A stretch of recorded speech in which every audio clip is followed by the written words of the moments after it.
좋은 아침입니다. 오늘은 8월 27일 수요일입니다. 즐겁고 감사한 하루 되시기 바랍니다. 자, 오늘 128편, 129편 두 편의 말씀을 함께 볼 예정이고요. 128편에서는요, 행복한 가정생활에 대한 말씀이다 라고 보면 좋을 것 같습니다. 행복한 가정생활을 유지하기 위해서 건강한 직업을 가지고 살아갈 때 그 가정에 더 큰 복이 임한다 라는 의미를 시로 표현한 것으로 보입니다. 그런데 이런 가정이 되어서 복을 누리기 위해서 기본적인 조건이 있습니다. 정말 중요한 조건이죠. 1절에 나옵니다. 우리 함께 들여다볼까요? 자, 시편 128편 성전에 올라가는 순례자의 노래라는 소제목에 붙어 있습니다. 1절입니다. 주님을 경외하며 주의 명에 따라 사는 사람은 그 어느 누구나 복을 받는다. 주님을 경외하며 주의 명에 따라 사는 사람이라고 정확하게 주어를 설명하고 있죠. 그냥 추상적이고 좀 애매하게 설명되지 않습니다. 기독교는 좀 추상적이고 철학적이라고 생각하는 사람들이 좀 있는 경향이 있어요. 그렇지 않습니다. 기독교는 철학이 아니고요. 기독교는 철저하게 삶에 관계된 그런 종교입니다. 그래서 선명하게 표현을 하는데 주님을 경외하며 주의 명에 따라 사는 사람.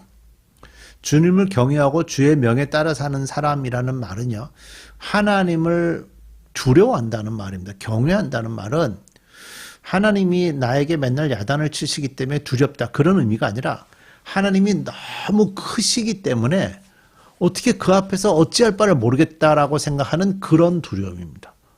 너무 굉장한 분을 만나면 우리가 막 떨리고 긴장하고 그러지 않습니까? 그런 의미에서의 하나님을 얘기하는 겁니다. 그래서 하나님을 두려워하는 마음이 경외한다는 것이고요. 또 하나님을 두려워하다 보니까 결과적으로 그분의 말씀이 우리 인생의 중심이 되어야 되겠죠.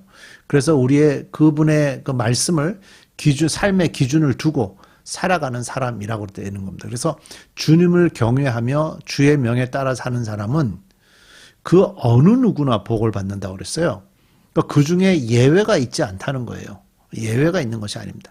당연히 그들은 복을 받는다. 그 사람이 어떤 상황이든, 예를 들어서 하나님의 자녀, 하나님의 백성, 유대인 뿐이 아니고 이방인이라 할지라도 세상 모든 사람들이 다 하나님을 두려워하며 경외하면서 하나님의 말씀을 중심에 놓고 살아가게 되면 그 누구나, 어느 누구나 복을 받게 된다고 약속을 하는 거죠. 자, 2절. 내 손으로 일한 만큼 내가 먹으니 이것이 복이요 은혜다. 요즘에 젊은 사람들에게 꿈이 뭐냐 그러고 물어보면 되게 이제 건물주다 이런 얘기들을 뭐 농담 반 진담 반으로 하죠. 근데 사실 뭐 거의 진담인 것 같아요. 할 수 있다면 건물주가 돼서 또 부모로부터 빌딩 하나 받아서 거기서 세를 먹고 사는, 임대료를 먹고 살면서 놀겠다 하는 얘기들을 하는 경향들이 있어요. 이게 지금 워낙이 TV에서 쉽게 대답을 하기 때문에 많은 사람들의 가치관으로 지금 되고 있는데 성경은 그렇게 얘기하지 않죠. 내 손으로 일한 만큼 내가 먹으니 이것이 복이요 은혜다. 내 손으로 일한 만큼. 직업을 가지고 그 직업을 통해서 얻어지는 수익이 생겼을 때 그것으로 삶을 유지하는 것이 복이고 은혜다 그겁니다. 직업이 뭐 어떤 형태냐? 하나님의 뜻을 이뤄내고 또 세상에 유익을 끼치는 직업이면 어떤 것도 됩니다.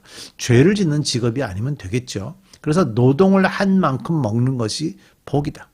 노동을 안 하는 거 아니요. 그거는 하나님의 뜻이 아닙니다.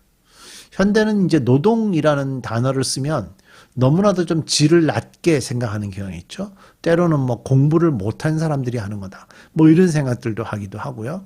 성경은 그렇지 않습니다. 성경은 노동을요, 생산하는 그런 의미의 좋은 의미로 설명을 하고 있습니다.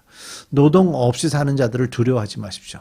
노동을 통해서 하루 일한 것으로 그 가정이 먹고 사는 것이 복이다 라고 성경을 얘기하는 거죠. 3절. 집 안방에 있는 내 아내는 열매를 많이 맺는 포도나무와 같고 상에 둘러앉은 내 아이들은 올리브 나무의 묘목과도 같다. 묘목이란 말은 어린 나무들을 얘기하죠. 성장하면 큰 열매들을 맺을 거니까요. 4절. 주님을 경외하는 사람은 이와 같이 복을 받는다. 여기도 주님을 경외하는 사람이라는 표현을 하지요. 그러니까 열매를 많이 맺는 포도나무, 또 아이들은 올리브 나무의 묘목, 작은 나무처럼 되지만 이 묘목이 커갈 거니까. 특히 이 상에 둘러앉았다는 것은 아버지가 노동을 통해서 벌어온 것으로 온 가족이 화목하게 둘러앉아서 함께 식사하는 것을 좀 비유한다고 볼 수가 있죠. 그래서 이렇게 복을 받는 이유가 뭐죠? 4절 주님을 경외하는 사람이라고 또 얘기합니다. 그러니까 이 주님을 경외한다는 것이 굉장히 중요하고요. 여기 3절 4절을 근거로 보면 결과적으로 내 아내가 복을 받고 상에 들린 내 아이들이 그렇게 된다고 얘기하는 거니까 가장을 얘기하는 거거든요. 그러니까 가장이 하나님을 경외하는 사람이 될 때 그 가정이 복을 받는다. 가장이 하나님을 경외하면서 두려워하면서 하나님의 말씀을 중심에 두고 하루를 열심히 일을 해서 벌어온 것으로 아내와 자녀들이 둘러앉아서 함께 먹을 수 있다면 그 가정이 복을 받는 것이다. 이렇게 얘기하는 겁니다. 그래서 성경은 가장이 하나님을 경외하는 것을 굉장히 중요하게 보죠. 그러면서 계속해서 5절 주께서 시온에서 너에게 복을 내리시기를 빈다. 평생토록 너는 시온에서는 하나님이 계시는 곳이고 하나님이 다스리시는 곳이죠. 시온에서 너에게 복을 내리시기를 빈다. 평생토록 너는 예루살렘이 받은 은총을 보면서 살게 될 것이다. 아들, 딸, 예루살렘이 받은 은총은 뭐죠? 하나님의 임재, 하나님의 다스림을 얘기하는 거예요. 아들, 딸, 손자 보면서 오래오래 살 것이다. 이스라엘의 평화가 깃들기를. 그러니까 시온에서 복을 받게 해달라고. 시온은 하나님이 계시고 하나님의 백성들이 거하는 곳이니까. 야곱이 그 요셉을 축복할 때 이렇게 축복했거든요. 내 자식이 내 자식을 볼 것이다. 내 자신의 자식을 볼 것이다. 그래서 아들, 딸, 손자 보면서 그런 거죠. 그 성경에서 굉장히 중요하게 보는 복입니다. 자손이 이어져 가는 것이. 그러니까 누가 그런 복을 받게 될 것이라고요? 여호와를 경외하며 하나님의 말씀 중심으로 살아가는 자가 이런 복을 받게 될 것이다. 이렇게 얘기하죠. 자, 그 다음에 이제 129편은요. 이스라엘도 좀 한국처럼 주변 나라들의 침략을 많이 받은 그런 고통을 당했던 나라입니다. 그래서 이스라엘은 이 시편에서 자신의 나라가 하나님의 은혜로 살아남았다는 것을 시로 표현하는데요. 역사 속에서 그들이 원수들에게 계속해서 핍박받고 약탈당했지만 하나님의 백성들이 파멸되지 않도록 하기 위해서 하나님이 일하셨다. 하나님의 백성들을 미워하고 파멸시키기 위해서 노력하는 자들을 하나님이 멸망시킨다는 것을 확신하면서 이 시를 지었다라고 보는 것이 이제 좋은 의미라고 보고요. 함께 들여다볼까요? 129편 성전에 올라가는 순례자의 노래 1절 이스라엘에 이렇게 고백하여라. 내가 어릴 때부터 나의 원수들이 여러 번 나를 잔인하게 박해했다.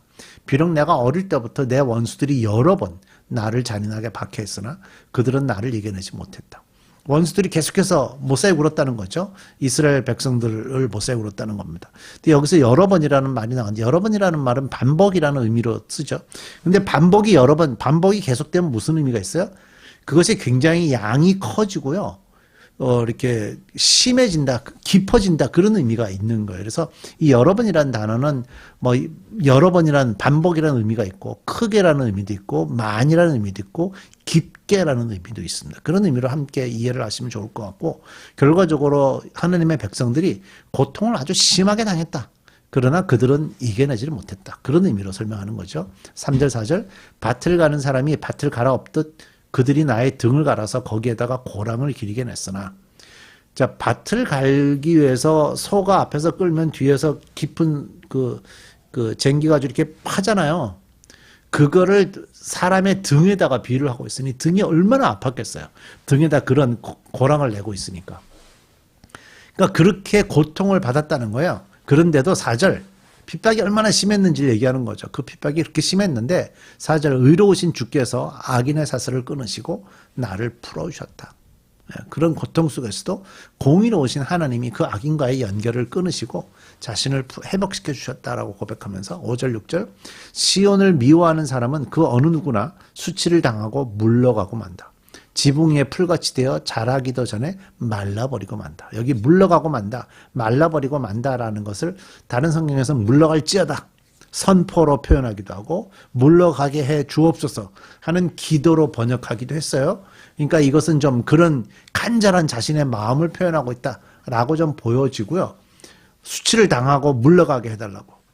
지붕의 풀처럼 돼서 자라기도 전에 말라버리게 해달라고. 이렇게 간절한 마음들을 표현하면서 또 7, 8절에도 비슷하게 반복되는데 베는 사람의 품에도 차지 않고 묶는 사람의 품에도 차지 않아서 예, 그들이 아무리 공격을 해봐야 도저히 그 공격이 제대로 되지 않도록 해서 지나가는 사람 가운데 어느 누구도 주께서 너에게 복을 베푸시길 빈다.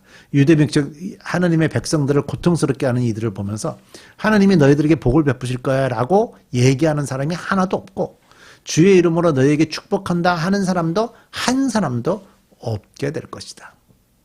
그들의 패배하기를 기도하고 있는 거죠. 두려워하지 마십시오. 하나님이 시온산에 사는 여러분들을 지켜주실 것입니다. 우리 기도하겠습니다. 하나님 우리에게 건강을 주시고 하루를 살게 하시고 또 하루 동안 일하게 하시고 그런 것으로 우리에게 필요한 것들을 채워주셔서 감사합니다. 우리가 이런 것에 감사하게 하시고 우리의 온 가정이 이런 것을 바탕으로 하나님을 경외하고 하나님의 말씀을 중심에 두고 온 가정이 평화로 살아가는 귀한 가정들 되게 주옵소서. 예수님의 이름으로 기도드립니다. 아멘.